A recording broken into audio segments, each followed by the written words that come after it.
Assalamualaikum warahmatullahi wabarakatuh. Perkenalkan, nama saya Dina Mayambo dengan NIM 2002007, Prodi D3 Kebidanan, Sekolah Tinggi Ilmu Kesehatan Husada Mandiri Poso. Video ini saya ajukan untuk memenuhi salah satu tugas mata kuliah pendidikan dalam promosi kesehatan yang diampu oleh Pak Wawan Setiawan SKEP MS bersama Ibu Hatijah SST MKes. Di sini saya akan menjelaskan mengenai promosi kesehatan tentang reproduksi pada remaja. Jangan lupa disimak ya.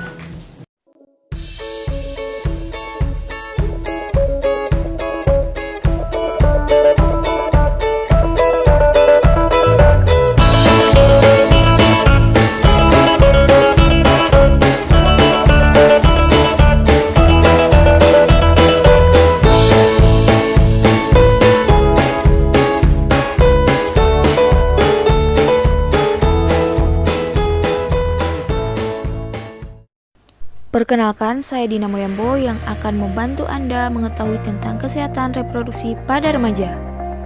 Sebelumnya, kita kenal dulu yuk, apa itu kesehatan reproduksi pada remaja? Kesehatan secara fisik, mental, dan sosial secara utuh pada semua hal yang berhubungan dengan sistem dan proses reproduksi, dan bukan hanya kondisi yang bebas dari penyakit dan kecacatan.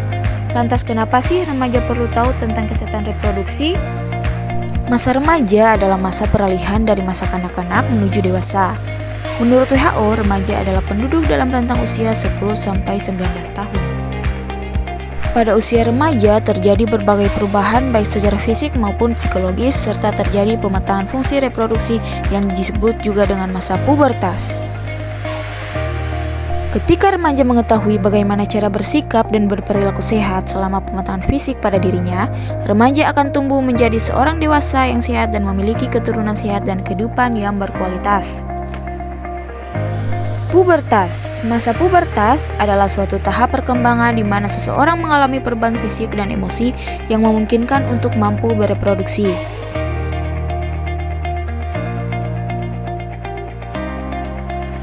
Tanda remaja laki-laki yang sudah pubertas adalah mengalami mimpi basah, sedangkan pada remaja perempuan pubertas ditandai dengan haid atau menstruasi. Terjadinya kedua hal ini berarti secara biologis organ reproduksi remaja telah matang. Ciri lain terjadinya pubertas pada remaja laki-laki adalah tumbuh janggut dan kumis, tumbuhnya jakun, bahu menjadi lebih bidang, tumbuhnya rambut pada ketiak dan dada, tumbuh bulu halus pada alat kelamin, dan alat kelamin yang sudah matang, tubuh lebih bermassa atau berotot. Sedangkan ciri sekunder pubertas perempuan antara lain payudara membesar, tumbuh bulu halus sekitar ketiak, rongga panggul membesar, tumbuh bulu halus sekitar alat kelamin. Baik pada remaja laki-laki maupun perempuan, masa pubertas disertai kulit lebih berminyak sehingga dapat menimbulkan jerawat dan jumlah keringat dapat bertambah. Selain perubahan fisik, terjadi juga perubahan psikis pada remaja selama masa pubertas. Emosi yang tidak stabil di mana perasaan remaja menjadi lebih sensitif dan mudah tersinggung, rasa ingin tahu yang besar dan keinginan untuk mencoba-coba berbagai hal, mandiri di mana semua remaja sudah ingin melakukan segala sesuatu sendiri tanpa bantuan orang lain, mencari jati diri dan melakukan berbagai kegiatan dan hobi yang disenangi, serta mulai merasa tertarik pada lawan jenis. Nah, seluruh perubahan fisik dan emosi yang kamu rasakan itu wajar kok. Masa remaja adalah waktu untuk ingin mengetahui segala hal termasuk soal cinta-cintaan. Jatuh cinta, terus pacaran, saking kesemarannya jadi makin kepo deh. Terus lanjut buat coba-coba ngelakuin hal yang enggak. Hati-hati seks pranikah. Hubungan seksual pranikah adalah kontak seksual yang dilakukan remaja dengan lawan jenis tanpa ikatan pernikahan yang sah. Dampak utama dari seks pranikah yaitu kehamilan yang tidak diinginkan dan infeksi saluran kemih. Seorang perempuan bisa hamil saat pertama kali berhubungan seksual baik saat menstruasi maupun tidak. Terjadinya kehamilan yang tidak diinginkan, ujung-ujungnya mau gak mau harus nikah deh demi menjaga nama baik daripada nimbulin fitnah kan? Hal ini harus segera dihentikan. Selama 10 tahun terakhir, tercatat 140 juta remaja menikah dengan alasan kehamilan yang tidak diinginkan. Dan tahu nggak, Kalau di Indonesia, pernikahan usia dini masih sering kali terjadi. Indonesia sudah duduk di peringkat 37 dari negara di seluruh dunia untuk masalah pernikahan dini. Dan di ASEAN, Indonesia malah udah juara 2 loh, padahal BKKBN udah bilang kalau usia pas untuk nikah adalah 21 buat cewek dan 25 buat usia cowok. Jadi jangan nikah sebelum usia itu ya teman-teman. Pernikahan di usia dini dapat membawa banyak sekali dampak negatif, baik dampak sosial, psikologis, fisik, hingga kematian. Kondisi buruk ini paling rawan dialami oleh pihak perempuan. Remaja perempuan secara ketahanan dan kekuatan fisiknya belum bisa dikatakan baik untuk melakukan reproduksi. Bahayanya, hal ini bisa memicu kematian bagi si ibu. Hal ini juga dapat berdampak buruk bagi si bayi karena dapat berpotensi mengalami keguguran. Selain itu, anak yang lahir dari usia ibu yang terlalu dini sangat rentan mengalami berbagai penyakit dan masalah gizi, salah satunya adalah stunting.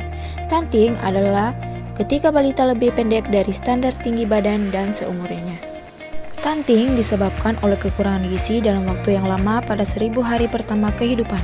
Faktor penyebab lainnya yakni pada ibu meliputi gizi buruk ibu selama masa kehamilan, kehamilan di usia dini, kelahiran prematur, dan lain sebagainya.